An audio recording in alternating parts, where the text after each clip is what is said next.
Satyabama Institute of Science and Technology, Chennai and Sriperumbudur.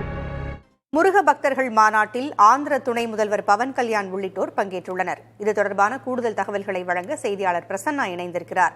Prasanna, Andhra துணை முதல்வர் பவன் கல்யாண் மேடையில் வருகின்ற அந்த காட்சிகளையும் மேடையில் அமர்ந்திருக்கும் அந்த காட்சிகளையும் பார்க்கிறோம். கூடுதல் விவரங்கள் என்ன?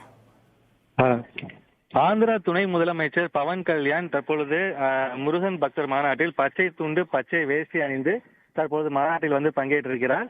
தற்பொழுது மேடைக்கு வந்த பவன் அருகே வந்து அவருடைய அருகே வந்து அண்ணாமலையும் அதே போல் நயனா நாகேந்திரன் அவருமே வந்து அமர்ந்திருக்கிறார்கள். காட்சி நம்ம பார்க்க முடிகிறது. தமிழகத்திலிருந்து பல்வேறு மாவட்டங்களிலிருந்தும் பிற மாநிலங்களிலிருந்தும் ஏராளமான முருக பக்தர்கள் தற்பொழுது இந்த மதுரைக்கு வந்த வண்ணம் இருக்கிறார்கள். சாரையாக தற்போது இந்த மாநாட்டு திட்டலுக்கு அவர்கள் வந்து தற்பொழுது இந்த நிகழ்ச்சியில் வந்து கலந்து கொண்டிருக்கிறார்கள். இந்த நிலையில் வந்து இன்றைக்கு வந்திருக்கக்கூடிய ஆந்திரா துணை முதலமைச்சர் பவன் கல்யாண் தற்பொழுது மேடைக்கு சற்று முன்பு வந்து அமர்ந்திருக்கிறார். இதற்கு முன்பு வந்து இங்க இந்து முன்னணி அமைப்பை சார்ந்த மடாதிபதிகள் அதுபோல் கட்சி நிர்வாகிகள் பாரதிய ஜனதா கட்சியுடைய பிரமுகர் வந்து தற்பொழுது அடுத்தது பேச இருக்கிறார்கள்.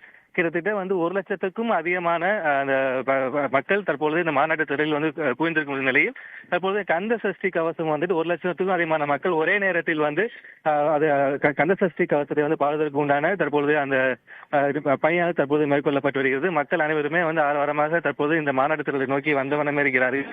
இந்த மாநாட்டு முத்தாய்ப்பாக இந்து முன்னணி சார்பாக வந்து தற்பொழுது முக்கிய தீர்மானங்கள் வந்து நிறைவேற்றப்பட தற்போது இருக்கின்றன.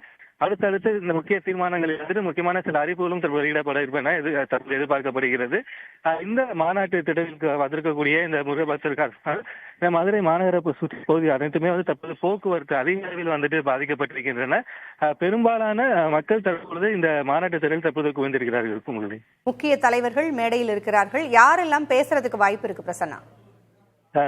தற்பொழுது இந்து முன்னணி அமைப்பை சார்ந்த முக்கிய நிர்வாகிகள் மட்டுமே தற்போது பேசியிருக்கிறார்கள். இதற்கு அடுத்தபடியாக வந்து பாரதிய ஜனதா கட்சியுடைய முன்னாள் மாநில தலைவர் அண்ணாமலை அவர்கள் பேச தற்போது இருக்கிறார். அதே போல் அவரை தொடர்ந்து நயனா நாகேந்திரன் அவர்கள் பேச இருக்கிறார். அதே போல் வந்து பாரதிய ஜனதா கட்சியுடைய மூத்த தலைவர்கள் தமிழிசை சவுந்தரராஜன் அதே போல் வந்து எச் ராஜா அனைவருமே வந்து வரிசையாக பேச இருக்கிறார்கள்.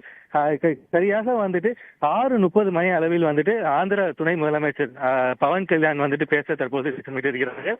குறிப்பாக அண்ணாமலை அவர் வந்து தற்போது இந்த மாநாட்டு திட்டலுக்கு வந்த அந்த நொடி கிட்டத்தட்ட வந்து பல்லாயிரக்கணக்கான அந்த முருக பக்தர்கள் அண்ணாமலைக்கு வந்துட்டு கரகோஷம் எழுப்பி தற்போது வரவேற்கப்பட்டது வந்து அனைவருமே வந்து தற்போது இங்க வந்து பார்க்கப்பட்டிருந்தது. இந்த நிலையில் தற்பொழுது பாரதிய ஜனதா கட்சி சார்பாக வந்துட்டு அண்ணாமலை அவர்களும் நயனானந்தன் பேசியிருக்கிறார்கள்.